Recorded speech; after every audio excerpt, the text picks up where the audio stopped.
I'm moving back to Los Angeles. Hi, so my name's October and I'm from California, and for the past 6 years I have lived in Boise, Idaho, and I am moving back to Los Angeles, and there is a lot of things that have to happen between now and then. And so I wanted to create this little YouTube series of just kind of coming along with me on my journey. And I'm really excited to go home. There's also some really tough aspects of this, of leaving Boise behind. I've made this my home, but I also know that LA is where I belong. And so there's a lot of things that have to happen between now and then, and I'm really excited to get started. First things first, I need to turn this beautiful house that I built 5 years ago into a rental property, and there's a lot of things that need to be done. I need to paint all the crazy color walls. I have to start thinking about the fact that I'm going to be downsizing to a much smaller space, and so I'm going to need to start selling some furniture and figuring out what kind of the important things to take with me are, and that's going to take a lot of time and effort, and I am feeling a little overwhelmed by it. But that's why I want to segue into the next thing, which is I put in my 30 days at my very high intensity, high stress job last week, and I'm going to go back to substitute teaching. Now, I'll be substitute teaching full time, but that does end at 3 p.m. every day, and there's a lot of downtime throughout the day for me. So I'm setting myself up for success, that when I leave school, I will be done with my job, which is not my current situation. I have a 40-hour a week job that I'm not allowed to have overtime, but it's not possible to do my job in 40 hours. And so because of that, I spend a lot of my time really stressed. I bring my laptop home every weekend, and it's not compatible with the fact that over the next 2.5 months, I need to do a lot of things before I can pick up my life and relocate. So it's scary because substituting makes a little over half of what I currently make. And there's a lot to do, and I need to be saving up money to do this move, because moving, even if I wasn't moving to a more expensive place, even if I wasn't, if moving itself is just expensive, even if I wasn't, crossing 3 straight states to go into a very expensive city, moving itself is just expensive regardless. So there's a lot of things that have to be done. There's a lot of things that I need to be doing, but I need to be setting myself up for success. And so that's why for this video, I want to talk a little bit about the side hustles I'm currently doing, not only to set myself up for this move, but just in general to fill the time that I'm not working with other money-making opportunities in order to set myself up to be successful. Okay, let's start with the most common one. I am a plasma donor. What are you doing? I am a plasma donor. I go twice a week and have since November of 2020. The question is, does it suck? Well, it depends on the person. I am not afraid of needles. I have never been afraid of needles. I've done all kinds of things. I've done a lot of body modifications, as you can probably see. I've also done medical research to make money when I was younger. And so it's just not something, that part of it is just not really a barrier for me. But what I will say is that it does make you tired. It makes you tired when you're done, you're hungry, you're thirsty, and there is some stuff that can come along with that. I don't necessarily think it is a great option for people super long-term the way that I've done it, but I don't feel like it is physically harming me or anything like that. It's $130 a week, which, that could be more than one utility for me for a month. And so it really does make a big difference, especially since even working the 40-hour week job that I got with my master's degree is not enough money to pay all of my bills as a single income person. That, I pay my own mortgage, I have a car payment, I pay all my bills myself, and my job just simply does not pay enough. And that's part of the reason that I'm moving back to Los Angeles, is that I made more money, quite a bit more money, fresh out of college 10 years ago in Los Angeles than I am right now, with more education and more experience. So that's just my situation, but everything's obviously different for everyone else. But so I've been doing plasma for, November, it'll be 6 years. And I do think that it is worth it, just because it's not a huge time investment every week. It really is just something that I get off of work, I go on Mondays and Wednesdays, and it's $130 each week. And it can make a really, really big difference.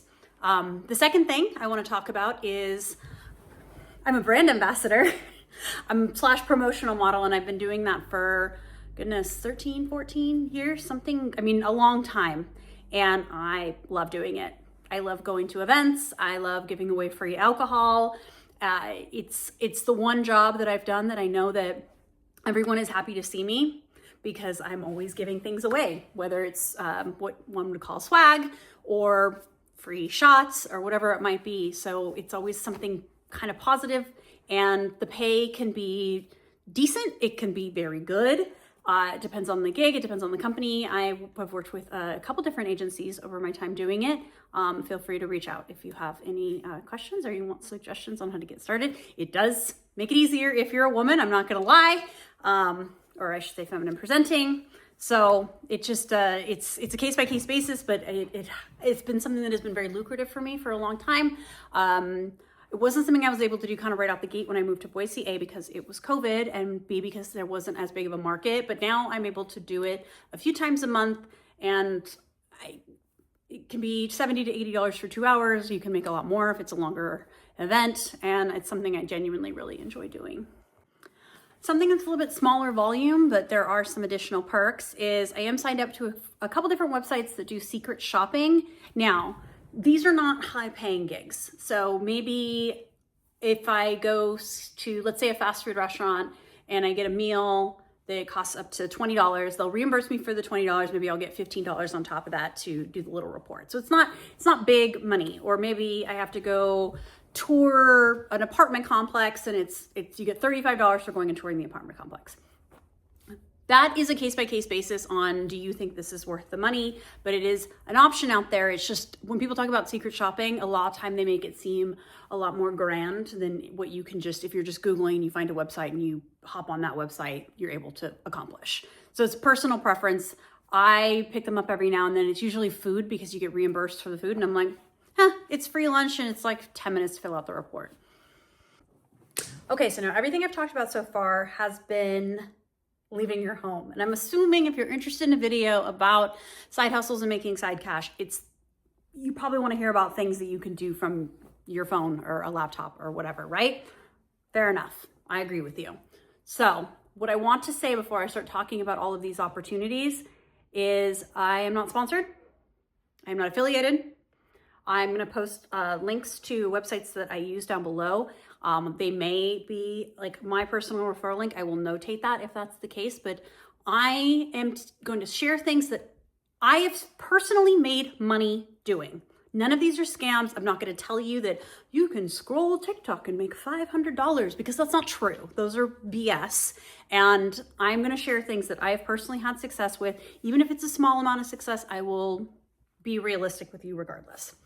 That being said, I want to talk about Rewards Unlocked, which is a website where you can play games. You can do like free trials of stuff, do different offers for things. And it took me 6 weeks, a lot of patience, some setbacks, some things didn't work the way they were supposed to. It can get really frustrating, but at the end of the day, after 6 weeks, I was given a Visa gift card for $1,000. And to me, that is extremely worth it. Now, things to know. You can only do it once a year. You can do it once a year. From when you cash out, 1 year later, you can do it again. And I have done it twice now, and it's legit. It's just not super, super fun and easy and quick. It took me 6 weeks of doing this every single day. But at the end of it, I did get a $1,000 Visa gift card, which is in fact part of my furniture, because I'm taking some furniture from here with me, but I will need stuff when I get to LA, and that is part of my furniture budget. So that's Rewards Unlocked.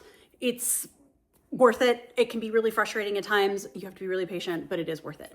Now we can talk about the free cash / cash kick stuff. Are those apps worth it? I've used both. I would say yes. I think that free cash challenges are a little bit easier than cash kick, but I have made more than $200 on each app. Again, you have to weigh the options. Like, how long is this going to take me? Is this worth my time? What do the payouts look like? Do I need to invest my own money? Which for Rewards Unlocked, I think I maybe put in $30 into the whole thing, and I got $1,000 out of it at the end. So for me, that was extremely worth it. So these are all things that you kind of have to like figure out for yourself. What is worth my time?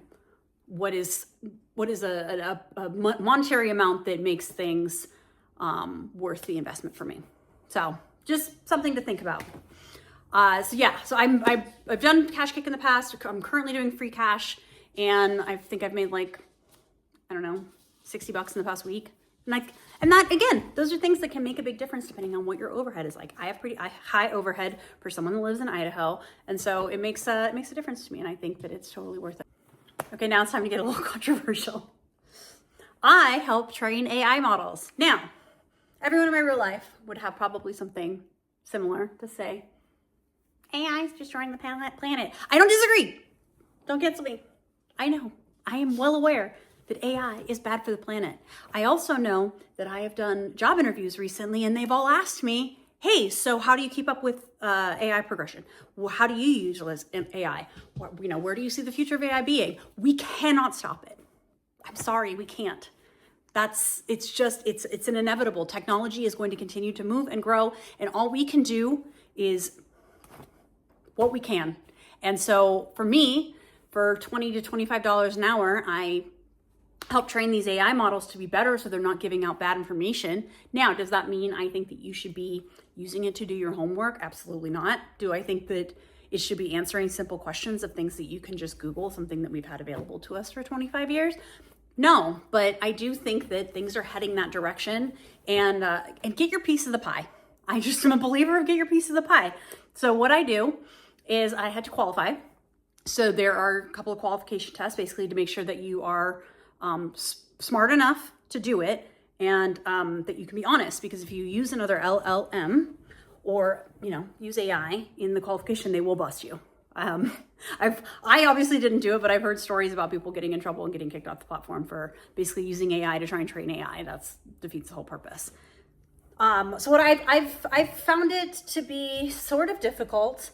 It can be a little tedious. It can also be kind of fun. I like the ones where you have to come up with really complex prompts to try and stump the AI or make them make mistakes, because that's how they learn. And I think that can be a good use of your time, like while in bed watching YouTube or doing whatever it is that you do. But you have to pay attention. You have to be smart, and you have to like lock in, but you can also do it whenever for however long you want. So I did a task the other night, took a little over 2 hours. I made $53, and for me, that was worth it. So these are just a few things that I'm doing currently. It kind of ebb and flow. I'll hear about new stuff, or I'll decide something isn't worth it anymore. But I just wanted to kind of talk about some of the things that I'm currently doing that are, it can make a big difference. It can really all start to add up, oh, this is $100 here, it's $120 here, $60 there, whatever. And when you're trying to save money or pay down a credit card or whatever it is, it can really make a big difference. So next steps. We are 2.5 months out away from this move. I am totally not freaking out. So tonight is Saturday night when I'm filming this. Tomorrow is Sunday. Sunday, I'm going to start posting the furniture that I know I'm not going to be taking with me on Facebook Marketplace. I don't actually Facebook. I hate Facebook. I think it is bleh. So I am going to be utilizing Facebook Marketplace with the help of my girlfriend to start posting furniture that I'm not going to be taking with me.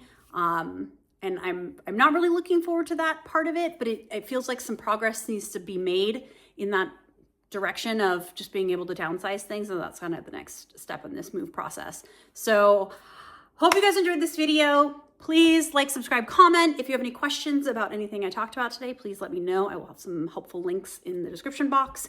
And I'm so excited. Thank you so much for coming along this ride with me. And I'll see you next time. Beep.